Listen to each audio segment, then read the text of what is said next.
নমস্কার বন্ধুরা, আমি doctor Shankar Ghosh, associate professor, department of physiology, বেলের Shankarpur Rajiv Gandhi memorial Ayurvedic college hospital. আজকের যে বিষয়টা নিয়ে আপনাদের সঙ্গে আলোচনা করবো সেটা হচ্ছে একটা খুবই কমন সমস্যা।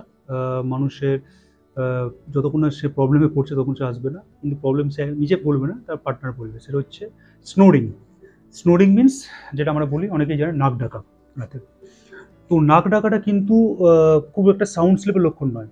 অনেকে বলে আমরা ভালো ঘুমায়, নাক ডেকে ডেকে ঘুমাই। না, একদমই নয় জিনিসটা। নাক ডাকা তখনই হবে যখন আপনার এয়ারওয়ে প্যাসেজে কোনো অবস্ট্রাকশন আসছে, সেই জন্য হতে পারে। বা অন্য কোনো কারণে। অন্য কোনো কারণ কেমন? ধরুন আপনার যে থ্রোট মাসেলসগুলো আছে সেগুলো কোনো কারণে উইক হয়ে পড়েছে, ঠিক আছে? সেক্ষেত্রে কিন্তু আপনার নাক ডাকার প্রবণতা আসতে পারে, নাম্বার ওয়ান। নাম্বার টু, আপনার যে এয়ার প্যাসেজ আছে সেই এয়ার প্যাসেজে কোনো কারণে অবস্ট্রাকশন হচ্ছে, কোনো কারণে এয়ার প্যাসেজে। সেটা দেখতে হবে কেন হচ্ছে, সেটা হচ্ছে পরীক্ষা সাপেক্ষ। সেটার জন্য হতে পারে স্নোরিং। অতিরিক্ত ফ্যাট জমে গেছে আপনার থ্রোটের চারপাশে, সেজন্য হতে পারে, ঠিক আছে? এছাড়া ধরুন আপনার এয়ার প্যাসেজের ভেতর টিস্যুগুলো খুব একটা নিজেদের মধ্যে খুব কাছাকাছি হয়ে গেছে কোনো কারণে। এবার সেটা যখন দুজনকে প্রেস করছে তখন কিন্তু একটা নাক ডাকার সমস্যা আসতে পারে, টিস্যুগুলো খুব কাছাকাছি আসার জন্য। এবং লাস্ট হচ্ছে, যারা খুব রাতে অ্যালকোহল খেয়ে ঘুমাচ্ছেন, তারা অ্যালকোহল এটাই কাজ করে যে আপনি তো রিল্যাক্সে ঘুমিয়ে পড়ছে, কিন্তু আপনার থ্রোট মাসেলগুলো ওরা রিল্যাক্স করে দিচ্ছে, অ্যালকোহল। এবার থ্রোট মাসেল যদি আপনার রিল্যাক্স হয়ে থাকে, সেম কন্ডিশন, ওটা উইক হয়ে পড়বে এবং নাক ডাকা জিনিসটা হবে, স্নোরিং। তো এইগুলো হচ্ছে কতগুলো কারণ স্নোরিং এর জন্য।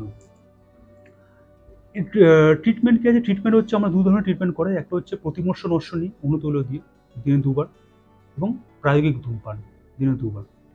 অনুতৈল যে কোনো আপনার আপার ক্লাভিকল, অ্যাবভ ক্লাভিকল, যেটাকে আয়ুর্বেদিক ভাষায় আমরা বলি ঊর্ধ্বচূত্রগত, যে কোনো ডিসে ভালো ভালো কাজ করে। সেটা স্নোরিং হোক, মাইগ্রেন হোক, সাইনোসাইটিস হোক, common cold and fever, common cold হোক, আপনি দীর্ঘদিনে ধরুন যে কোনো ধরনের মাথা ব্যথায় ভুগছেন, সেটা যে কোনো ধরনের মাইগ্রেন হতে পারে, বা নর্মালি একটা মাথা ব্যথা হতে পারে, স্ট্রেস হতে পারে, টেনশন হতে পারে, ঘুমের প্রবলেম হতে পারে, প্রত্যেকটাতে কিন্তু অনুতৈল খুব ভালো কাজ করে। তো আমরা যখন এই অনুতৈল দিই বা আমরা যখন প্রায়োগিক ধূমপান দিই, আমাদের main line, principal line of treatment থাকে দুটো। একটা হচ্ছে কফকে কমানো এবং বাতকে সাবসাইড করা। কফকে যখন আপনি কমাবেন, কফকে কমানো মানে হচ্ছে আপনার বডিকে যখন কোনো অবস্ট্রাকশন হচ্ছে চ্যানেলসে, আপনার একটা এয়ারওয়েটা একটা চ্যানেলস, ঠিক আছে? এয়ারওয়েটা যখন অবস্ট্রাকশন হচ্ছে, সেটা আপনার কোনো একটা হেভিনেসের জন্যই হচ্ছে, সেই হেভিনেসটা আপনার কফের জন্যই আসে, ঠিক আছে? তো সেই কফটাকে যখন রিডিউস করার জন্য, সেটাকে আমরা কফটাকে হরণ করা যায়। বাতহরণ মিনস, বাত থেকে আপনাকে যে প্যাসেজগুলো আছে সেটা যদি ন্যারো না হয়ে যায়, সেটাকে ঠিকঠাক রাখার জন্য আমরা কফ বাতহরণ ট্রিটমেন্টটাকে করি, জিনিসটা। ঠিক আছে? তো এটাকে কি মেডিসিনস কিছু কিছু আমরা ব্যবহার করি স্নোরিং যাতে নর্মালি হয় না।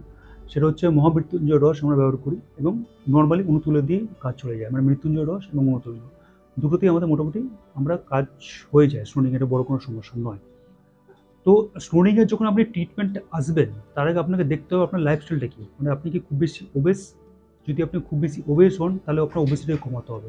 যদি আপনি ওবেস হন, তাহলে আপনার যে ব্রাউন অ্যাডিপোস টিস্যুসগুলো আছে, বা আপনার যে মাসেলসগুলো আছে, সেখানে অত্যধিক বেশি থ্রোট মাসেলসগুলো যদি আপনার জমা পড়ে, ফ্যাট জমে যায়, সেক্ষেত্রে কিন্তু আপনার অবস্ট্রাকশন 100% আসবে, ঠিক আছে? আর নাম্বার টু, আপনি যদি অ্যালকোহলিক হন, অ্যালকোহল রোগা মানুষের কিন্তু অনেক সময় স্নোরিং হতে পারে। কেন, কী করে হতে পারে? যেটুকু আমি বললাম, যে যখন সে অ্যালকোহল নিচ্ছে, যে নিজের সিডারেশনস হয়ে গেছে, নিজের একটা রিল্যাক্সে ঘুমিয়ে পড়ছে, কিন্তু নিজের রিল্যাক্সের সঙ্গে সঙ্গে নার্ভাস সিস্টেম রিল্যাক্সের সঙ্গে সঙ্গে সেটা আপনার থ্রোট মাসেলকে রিল্যাক্স করে দিচ্ছে, ঠিক আছে? এইগুলো তো অবশ্যই দেখবেন। এর বাদে যদি প্রবলেম হয়, আপনাকে দেখতে হবে যে আপনি আপনার এয়ার প্যাসেজে কোনো প্রবলেম হচ্ছে নাকি।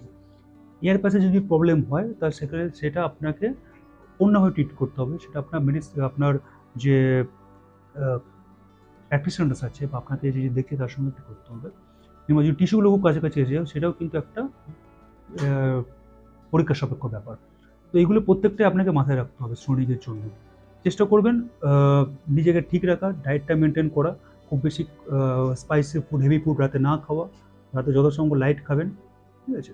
রাতে যদি বেশি হেভি খান, অ্যালকোহল না নিলেও কিন্তু অনেক সময় আপনার স্নোরিং আসতে পারে, ঠিক আছে? আর এটা কিন্তু একদমই জিনিস না, কারণ অনেক সময় আপনার এটা ফ্যাটাল কারণ হতে পারে স্নোরিং। যদি আপনার এয়ার প্যাসেজ অবস্ট্রাকশন হয়, বা তখনও কিন্তু আপনার এটাই অনেক সময় মৃত্যুর কারণ হতে পারে। তো তো এটা একদমই এটা নেগলেক্ট করার ব্যাপার নয়। তো আশা করছি এপিসোডটা আপনাদের ভালো লেগেছে, আপনাদের জানতে পেরেছেন। আরও অনেক কিছু নিয়ে আপনাদের সামনে ভবিষ্যতে উপস্থিত হবো। নমস্কার।